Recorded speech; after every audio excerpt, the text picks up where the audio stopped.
लाए लोई द संगाबने अदु ngasi natrabasu nongma chatharaga thaktar lore kai dorge my dear ai gi sani pa pak theng theng an ko mo pam ki manungda mapalda sangga mayam taw haidresu satna bi bu thoi usitabadi ai di kaya phamsade ba hera adum bana ga egon haira kan e hak phajabin ai gi sidani ne abun lakira hera madu je melida yum sidal la ko mi bu sat kro hai ban hekta hai ba ngam ba sibu karam ba society samaj sigi satna bi mai nan ne usingla ne banina ai inang le ne ba kham ai gi apamba laini gi makha singir pa kam bu dani ai su khap mon je kari no na ma tamo kari no ina maga tamo kana ngai bu wa du bo Mirena Mirena Mirena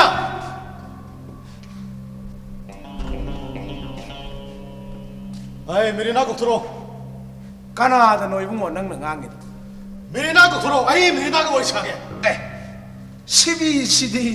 시비 am henjelena sidi on 아이고다나 가령 그타이 날 거노 가야 부모 이래 안나 나타나네 이몽 수들레 메쁘나 막 아파만 또 이래 nate ibungo nangna ngang saiba mayam du kanada no haibani ne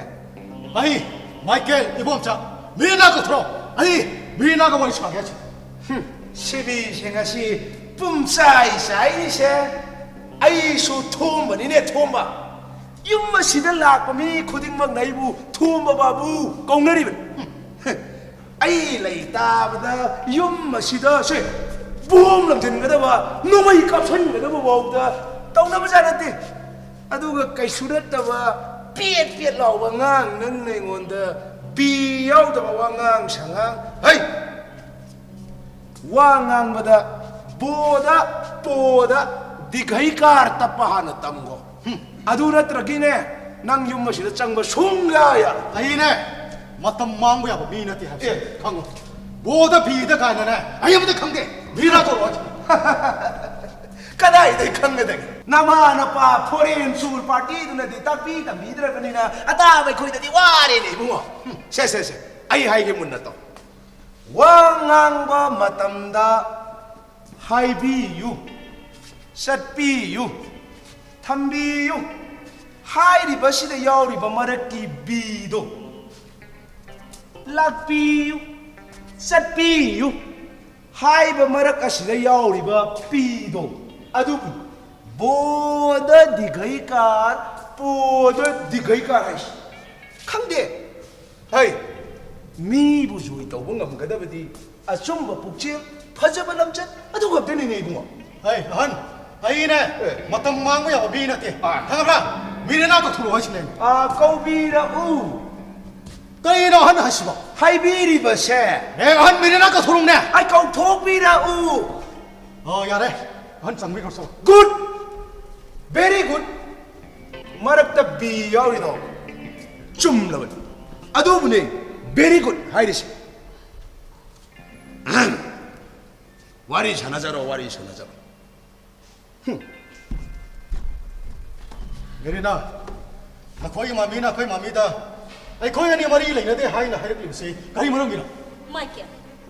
I khoi ani dina khibadi moru oinani husband and wife oinabadi natida अदुदी नंगना आइगे पामोमदा ngaदुल सखिबा इबानी बारदा संगनदुना बिया थमिना खिबा इबानी मरी सादुना हमिना खिबा सिंगदो नुपा नुपी अनिगी मरी लेनदा बुई खुतमना aina hojikta haikre ai khoi ani di moru oina dina khibani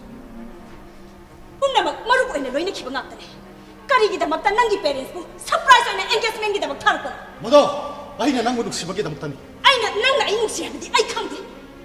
ai gina piyori yongido wanga songda nangna ngongje habdi ai khang आइना नंगु नुक्सिदना नंगी ननात नंगिंबा याबे इबानी होंगनबगे दमक्ता ते Laski gift box same याबे नंगना इबानी चेंज हाइबा यादबनिना इलॉप तौगनी करिगबा एंगेजमेंट यादबदी आई होजमक नंगु पुदुना चत्तनी Michael वांगामनो नंग आंगाम सा नत्रम Uncle Thomas hojikta haikibadani wangang matada degai kar hapaga wangang haidana Michael nang hankro ai khoina khanggadaba tonggadaba yamna lei maduna chakade ai khoi chokhalpa mi habdo oi biya yumda lei helper na ngang wabu nangna maru wawa de lodi bakari gina magu minaidi ai cham lei nu sina Uncle Thomas ai khoi yum si minai ora basu magi mapam maning tamni yum ꯌꯨꯝ ꯑꯁꯤꯗ ꯆꯪꯂꯛꯄ ꯍꯧꯅ ꯂꯧꯆꯠ ꯈꯪꯗꯕ ꯃꯤꯗ ꯃꯥꯅ ꯋꯥ ꯉꯥꯡꯕ ꯉꯝꯃꯦ ꯃꯥꯏꯀꯦꯜ ꯅꯪ ꯌꯨꯝꯗ ꯍꯟꯈ꯭ꯔꯣ ꯑꯩ ꯅꯪꯒꯤ ꯋꯥ ꯇꯥꯔꯣꯏ ꯀꯔꯤꯒꯨꯝꯕ ꯅꯪꯅ ꯆꯠꯁꯤ ꯌꯥꯗ꯭ꯔꯗꯤ ꯑꯩꯅ ꯅꯪꯒꯤ ꯈꯨꯗꯥꯡ ꯄꯥꯏꯗꯅ ꯆꯪꯒꯦ ꯃꯐꯝ ꯑꯁꯤ ꯑꯩꯒꯤ ꯌꯨꯝꯅꯤ ꯃꯄꯥꯟ ꯂꯝꯗ ꯂꯝꯍꯥꯡꯗ ꯏꯔꯥꯡ ꯂꯥꯡꯅꯕ ꯌꯥꯕ ꯃꯐꯝ ꯑꯗꯣ ꯃꯐꯝ ꯑꯁꯤ ꯅꯠꯇꯦ ꯋꯥꯈꯜ ꯈꯪꯗꯕ ꯇꯧꯒꯅꯤ ꯑꯩꯈꯣꯏ ꯃꯃꯤꯒ ꯑꯩꯈꯣꯏꯒꯤ ꯄꯪꯅ ꯅꯪ ꯅꯠꯇꯕ ꯑꯇꯣꯞꯄ ꯅꯨꯄꯤ ꯑꯃ ꯑꯦꯡꯒꯦꯖ ꯇꯧꯔꯛꯄ ꯃꯇꯝꯗ ꯑꯩꯅ ꯈꯛ ꯌꯥꯕ ꯉꯝꯃꯣꯏ ꯑꯩ ꯅꯪꯕꯨ ꯅꯨꯡꯁꯤ ꯅꯪꯕꯨ ꯂꯨꯍꯣꯡꯗꯨꯅ ꯂꯧꯒꯦ ꯈꯜꯂꯤ ꯅꯪꯕꯨ ꯏꯟꯗꯤꯌꯥꯒꯤ ꯃꯐꯝ ꯄꯨꯝꯅꯃꯛꯇ ꯃꯥꯂꯦꯝ ꯑꯁꯤꯒꯤ ꯃꯐꯝ ꯄꯨꯝꯅꯃꯛꯇ ꯄꯨꯗꯨꯅ ꯆꯠꯀꯦ ꯍꯥꯏꯅ ꯈꯜꯂꯤ ꯅꯪꯅ ꯐꯅꯦꯛ ꯁꯦꯠꯄꯗꯨꯗꯤ ꯄꯛꯆꯗꯦ ꯂꯤꯠꯂꯤꯕ ꯐꯨꯔꯤꯠ ꯑꯗꯨꯗꯤ ꯑꯩ ꯃꯣꯗꯔꯟ ꯋꯨꯃꯦꯟ ꯄꯥꯝꯃꯦ ꯃꯥꯏꯀꯦꯜ ꯅꯪ ꯌꯨꯝꯗ ꯍꯟꯈ꯭ꯔꯣ ꯔꯤꯂꯦꯛꯁ ꯇꯧꯔꯣ ꯅꯨꯄꯥ ꯅꯨꯄꯤꯒꯤ ꯌꯨꯝꯕꯥꯟ ꯅꯣꯡꯃꯇꯁꯨ ꯑꯩ ꯅꯉꯣꯟꯗꯒꯤ ꯈꯪꯗꯦ ꯂꯥꯏꯔꯤꯛ ꯇꯝꯃꯤꯟꯅꯕꯒꯤ ꯐꯥꯒꯤ ꯖꯨꯒꯥꯏ ꯇꯧꯅꯗꯨꯅ ꯏꯔꯥꯡ ꯂꯥꯡꯃꯤꯟꯅꯕꯅꯤ ꯁꯣꯛꯅꯄꯅ ꯇꯧꯕꯗ ꯅꯪꯅ ꯁꯦꯔꯤꯌꯁ ꯑꯣꯏꯁꯜꯂꯝꯕꯁꯦ ꯑꯩ ꯌꯥꯝ ꯅꯨꯡꯉꯥꯏꯇꯦ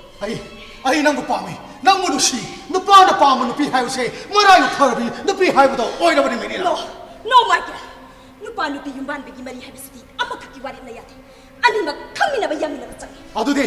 ꯅꯪꯅ ꯄꯥꯝꯂꯤꯕꯁꯤ ꯀꯅꯥꯅꯣ ꯅꯪꯅ ꯄꯥꯝꯂꯤꯕ ꯅꯨꯄꯥꯁꯤꯕꯨ ꯀꯅꯥꯅꯣ ꯇꯥꯃꯣ ꯌꯦꯡꯁꯤꯟꯕꯤꯌꯨ ꯇꯥꯃꯣ ꯑꯩ ꯉꯍꯥꯟꯗꯨ ꯀꯔꯤ ꯈꯜꯂꯝꯒꯗꯕꯅꯣ ꯈꯪꯗ꯭ꯔꯦ ꯑꯩ ꯑꯗꯨꯃꯛ ꯍꯜꯂꯛꯈꯤꯗ꯭ꯔꯦ ꯇꯁꯦꯡꯅ ꯑꯩ ꯁꯥꯔꯒꯤ ꯏꯀꯥꯏ ꯈꯨꯝꯅꯕꯕꯨꯁꯨ ꯉꯥꯛꯆꯅꯤꯡꯕꯅꯤ ꯑꯗꯨꯒ ꯑꯩ ꯏꯁꯥꯅ ꯄꯥꯝꯗꯕ ꯊꯕꯛ ꯅꯝꯍꯥꯗꯨꯅ ꯄꯨꯟꯁꯤꯗ ꯈꯛ ꯇꯧꯖꯅꯤꯡꯗꯦ ꯑꯩꯍꯥꯛ ꯈꯪꯖꯩ ꯁꯣꯝꯗꯤ ꯀꯅꯥꯅꯣ ꯑꯩ ꯁꯛ ꯈꯪꯖꯗ꯭ꯔꯦ ꯗꯦꯜꯂꯤ ꯌꯨꯅꯤꯚꯔꯁꯤꯇꯤꯗ ꯇꯝꯃꯤꯟꯅꯕꯅꯦ ꯃꯃꯤꯡꯅ ꯃꯥꯏꯀꯦꯜ ꯑꯩꯅ introduce ꯇꯧꯍꯧꯗ꯭ꯔꯦ ꯋꯥꯔꯧꯕꯤꯒꯅꯨ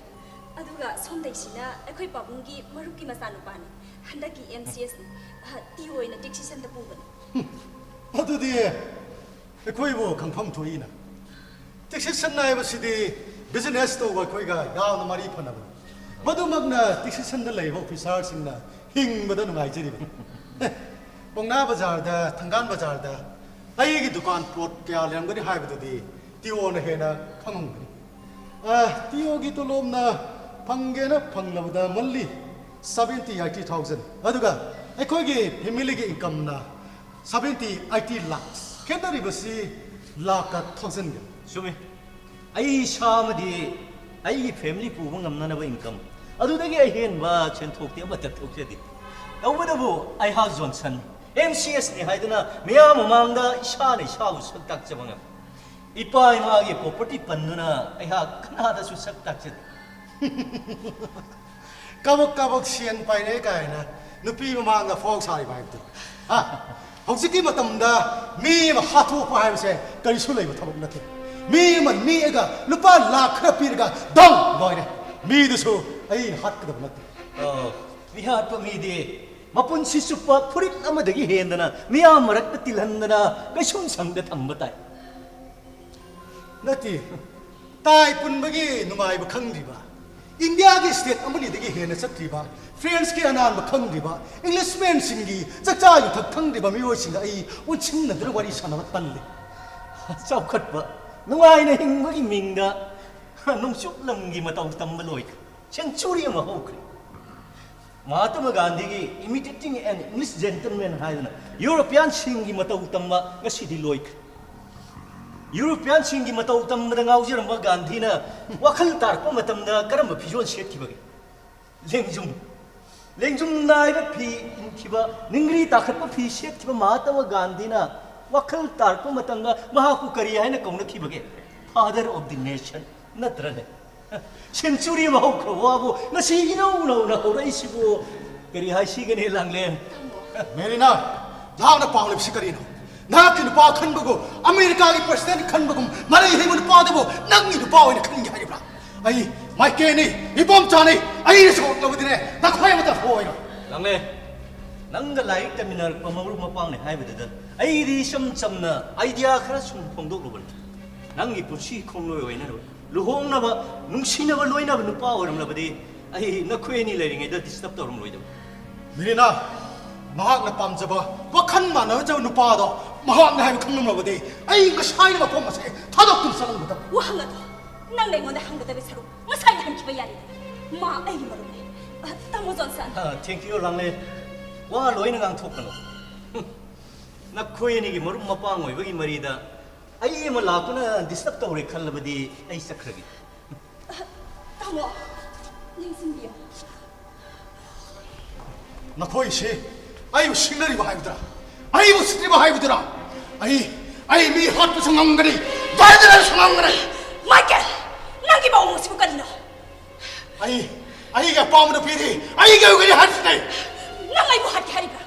미 하게 하비 와칼, 미어이베기 와칼 쟁방은 버기 사적도다대. 모두디 빠샤 빠이바 빵갈간 버기 마땅 하비두디 딱했다 버기 뭐. 속한테는 속한노이라 아이가 빠무디 아이가 여기 하시네 하이 12야 까리로 나는 떠오르시죠 자 난게 12 좀 답줄으세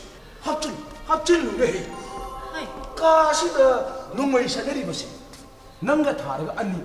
아니 소리 뭐 아이나 가망 앞대니 나 호이디고 좀 끄이도나라. 매당 끄이도나라 베비. 아까 수도 보냈대다 매당 뭐 영앙 싱시 팜마가 와리 사나란 분이 아들에게 som랩 컷라가 사나락 보자 아닙니다 콩 사징 호버 코 사징 호버 파나나 버숨 랭보이 뽀뽀이 떠는 거 보자 아니다 합니다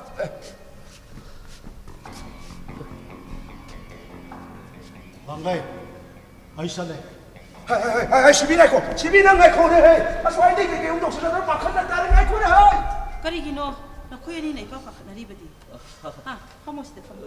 이마 쌍쌍나 와리 칼 사람만이 아두다 컴오드나 마이티엘시 캉샤오 샤오글레 야래. 아이 로이는 밥단.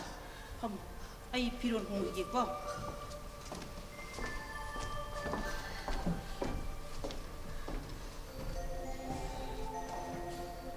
와칼라나 간비랑 가자 강제.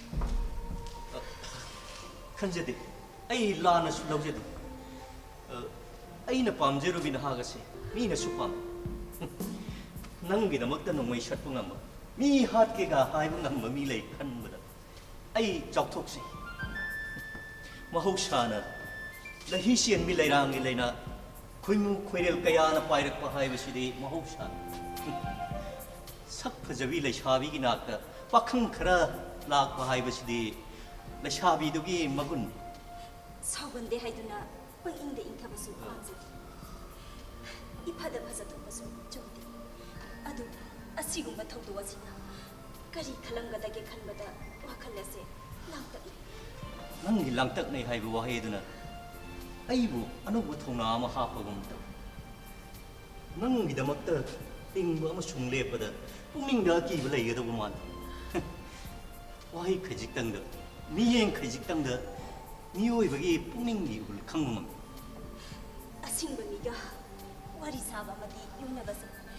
까리다 소희가 되게 칸바다 이빠빠카네 pakhat panalam da duna mioi bagi kai khum da boiram la ai bui kai khum da boiram la ai ne nang ka bu ngam da na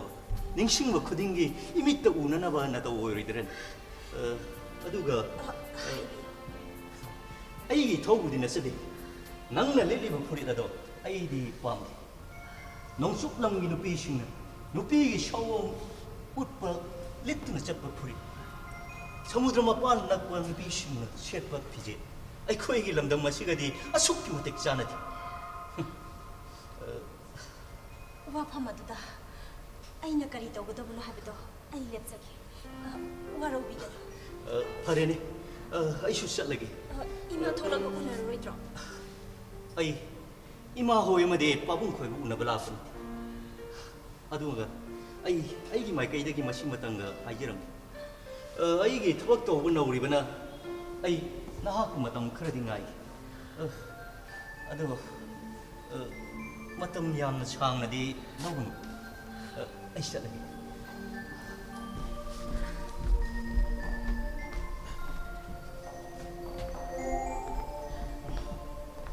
마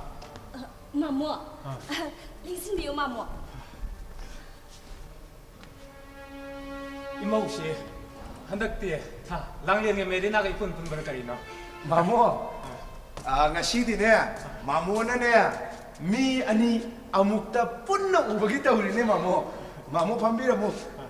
medam so la kagum tawbune ai manung thamai khang ta lo sanjaru gi mamo 파니 파니 까이레이냐 마모 한덕 나마가 나 빠봉 나 따위 시까리 하 마코야니 카이나르게 하이드나 꾸어타 시에 타이 하리시 숨브로 아이디 康니 마모 한덕 마르시 마코니 게도 마레 이카라디에 네 무드크야 드나디 자히 꾸멍아 mayum makai pandana macha na pile sharbi phar phawbada makoi na mot manade haiduna leiba yabro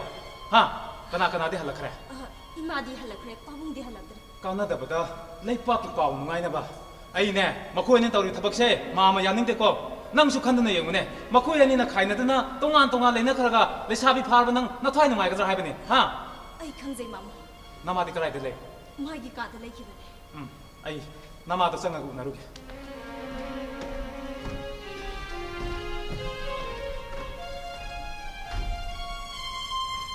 까리노 에코이 마모나 하리바시고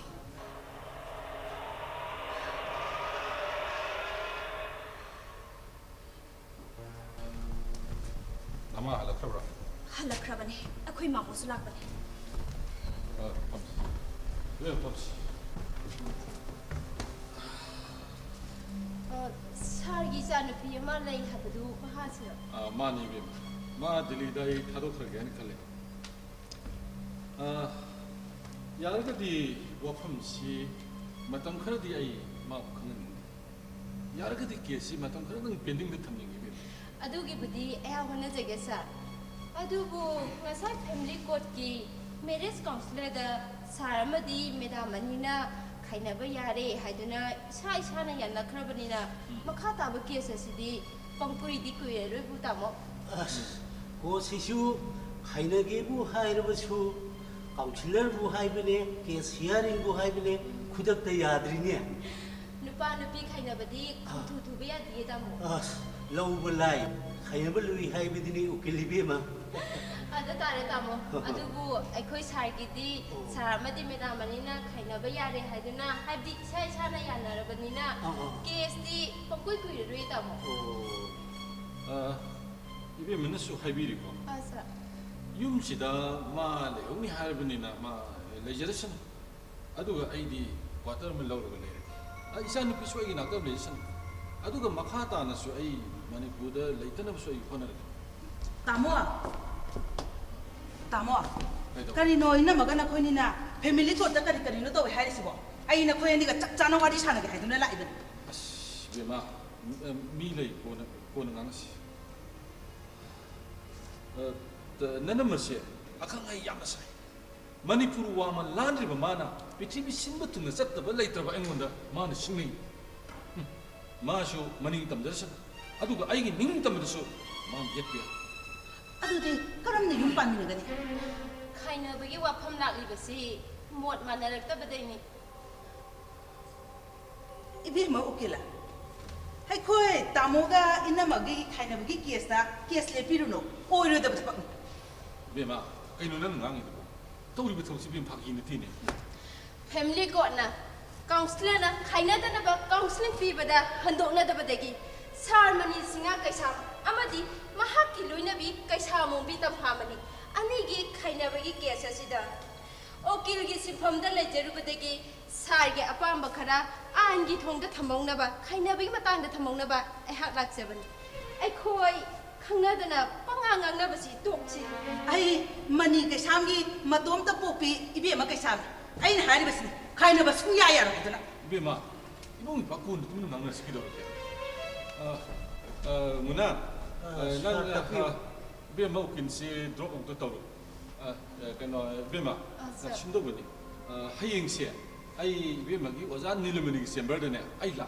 adu ne shin pa on ne siko hai Didi sir, ai mu yung thank you. Mani, nang ibe mo kung si drop to ro gane. Pista sango ato ga go si sang atu bale magdi na makom song to. Oh. Sir, yung sir. Thank you.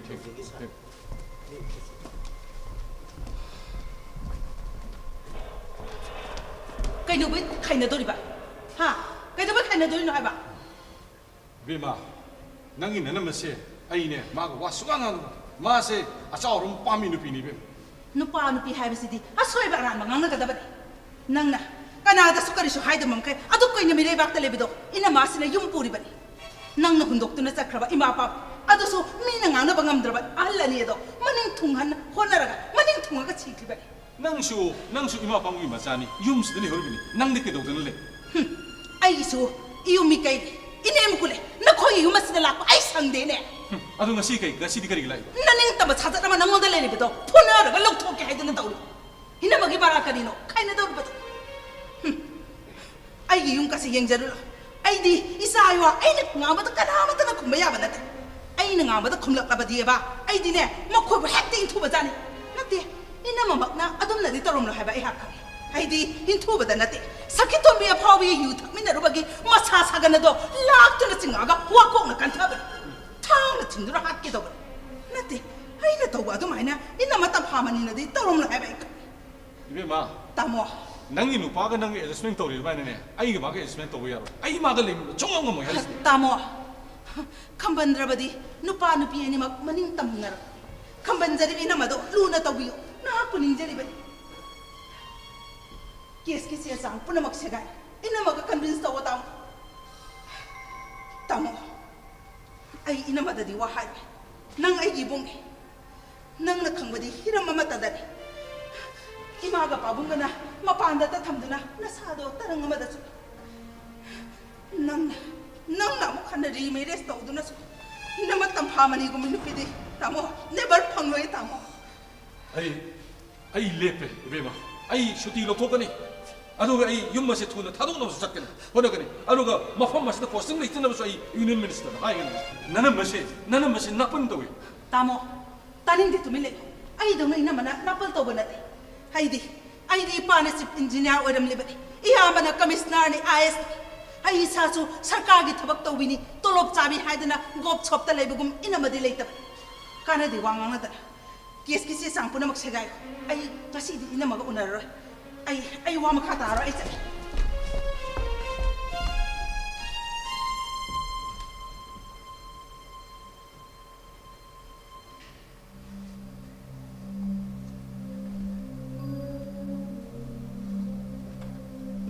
ꯑꯩꯅ ꯍꯥꯏꯕ ꯏꯟꯗ꯭ꯔꯕꯅꯤꯅꯦ ꯅꯣꯏ ꯅꯣꯏꯒꯤ ꯑꯄꯥꯝꯕꯗ ꯑꯗꯨꯝ ꯇꯧꯔꯣꯀꯣ money ꯂꯣꯏ ꯆꯍꯤ 10ꯒꯤ ꯃꯇꯨꯡꯗ ꯅꯪꯅ ꯏꯝꯐꯥꯜꯗ ꯊꯣꯔꯛꯇꯨꯅ ꯊꯕꯛ ꯄꯥꯏꯔꯕꯅꯤ ꯑꯗꯨꯕꯨ ꯏꯆꯜꯒ ꯅꯪꯒꯤ ꯅꯨꯡꯉꯥꯏꯔ ꯄꯨꯟꯁꯤ ꯃꯍꯥꯎ ꯑꯃ ꯏꯕꯥꯏꯅ ꯎꯒꯅꯤ ꯈꯜꯂꯕꯅꯤ ꯑꯗꯨꯕꯨ ꯄꯨꯝꯅꯃꯛ ꯇꯥꯌꯣꯟꯅꯔꯝꯂꯦ ꯑꯩꯒꯤ ꯏꯆꯟꯅꯨꯄꯤꯁꯨ ꯑꯩꯅ ꯍꯥꯏꯕ ꯋꯥ ꯑꯃꯠꯇ ꯇꯥꯈꯤꯗ꯭ꯔꯦ ꯑꯩꯁꯨ ꯅꯈꯣꯏꯗꯅꯦ ꯀꯔꯤꯒꯨꯝꯕ ꯋꯥꯐꯝ ꯈꯔꯗꯤ ꯍꯥꯏꯅꯤꯡꯕꯅꯤ ꯑꯗꯨꯕꯨ ꯏꯆꯜꯃꯛꯅ ꯇꯥꯅꯤꯡꯗ꯭ꯔꯕ ꯋꯥꯐꯝꯗꯣ ꯅꯈꯣꯏꯒꯤ ꯅꯐꯝꯗ ꯍꯥꯏꯔꯨꯕꯒꯤ ꯀꯔꯤ ꯀꯥꯟꯅꯔꯨꯅꯤ 그리기도 satkanela thokhraba sida ngangdar lermis sida ngangnabagi mathok tadu ngangnaba tarabasu court ngangnagadabani ꯑꯩ ꯏꯃꯧ ꯂꯥꯡꯂꯦꯟꯗꯣ ꯑꯃꯨꯛꯇꯗꯤ ꯎꯅꯤꯡꯉꯝꯕꯅꯤ ꯑꯗꯨꯕꯨ ꯃꯥꯁꯨ ꯂꯣꯠꯈ꯭ꯔ ꯃꯥꯜꯂꯦ ꯐꯔꯦ ꯑꯗꯨꯕꯨꯅꯦ ꯅꯈꯣꯏ ꯑꯅꯤ ꯑꯃꯨꯛꯇꯪꯗꯤꯅꯦ ꯋꯥꯔꯤ ꯁꯥꯀꯣ ꯐꯖꯅ ꯀꯟꯚꯤꯟꯁ ꯇꯧ ꯀꯣ 이바이 ꯆꯠꯂꯒꯦ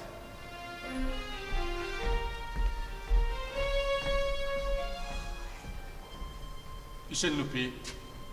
이바이 이보 토이다 이런 것이 까나부터 강한데는 뚜미는 빵톡시 하이라가 까나는 싹둔 하이르리고 aina kanadasu haikhiba leite pawase family court da makoi pabunga aiga khangnaba mi mayam ama lei adugi sumutakta isen nupi ekoi ta chawna taba atopa mayam am loina khangnam nabadi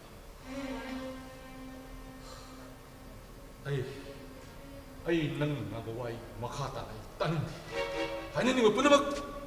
패밀리 코 하이는 masana masagi decision lepa ngamaba misak amada ai kaidongnesu apan bapiro nang iningba thungnabagi dabaktani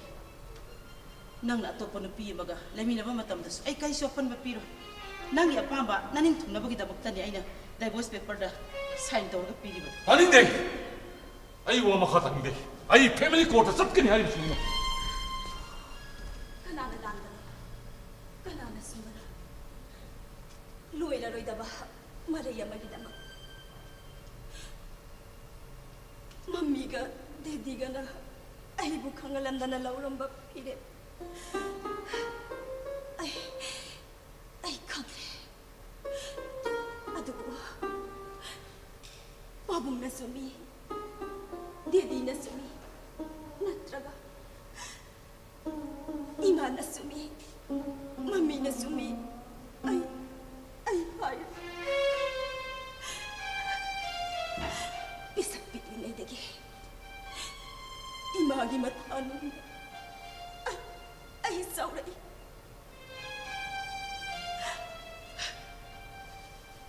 아보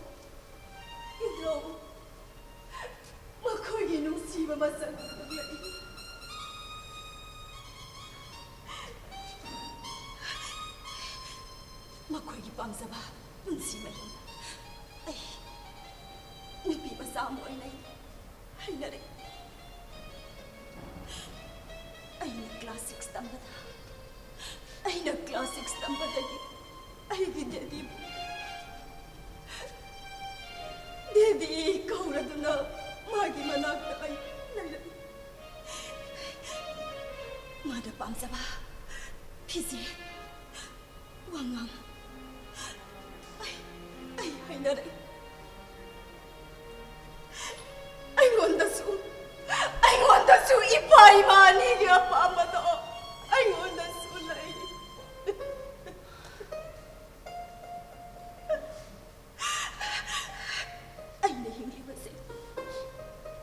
ꯑꯩꯅ ꯍꯤꯡꯂꯤꯕꯁꯦ ꯅꯈꯣꯏ ꯑꯅꯤꯒꯤ ꯄꯄꯦꯠ ꯑꯣꯏꯅꯅꯦ ꯂꯥꯏ ꯐꯗꯕꯤ ꯑꯣꯏꯅꯅꯦ ꯅꯈꯣꯏ ꯑꯅꯤꯅ ꯀꯥꯏꯅꯔꯕꯗꯤ ꯑꯩꯗꯤ ꯀꯅꯥꯒ ꯍꯤꯡꯍꯧꯒꯅꯤ ꯆꯪꯉꯛꯀꯅꯣ ꯅꯈꯣꯏ ꯀꯅꯥꯃꯠꯇ ꯑꯩꯒꯤ ꯏꯅꯥꯛꯇ ꯆꯪꯉꯛꯀꯅꯣ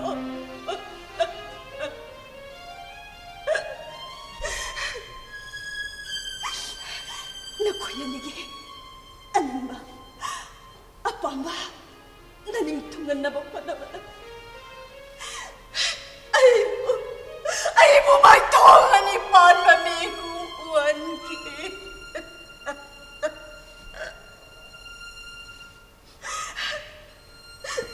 ꯑꯩꯉꯣꯟꯗ ꯂꯩꯔꯤꯕ ꯁꯛꯂꯣꯟ ꯑꯅꯤ ꯑꯁꯤꯗꯤ ꯅꯈꯣꯏ ꯑꯅꯤꯅꯦ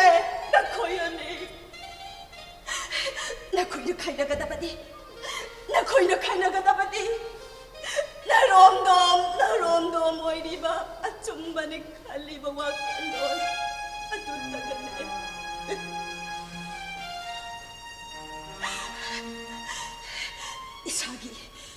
이삭이 이름도 말가 아피빠 사이언스 아마송 컴퓨터나 비바 글로벌라이제이션기 구동 나시디 아마따 오이나 본시니 그래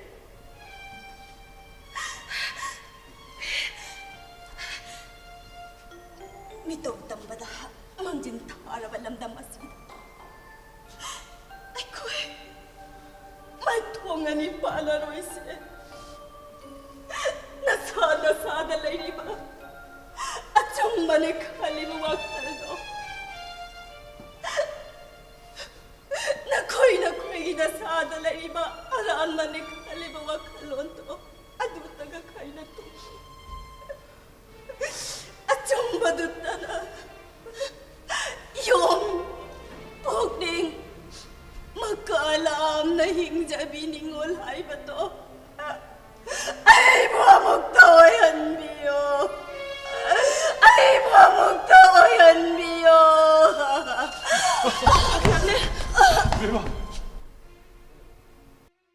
Channel asibu nungshibuduna subscribe, like, share to winamo.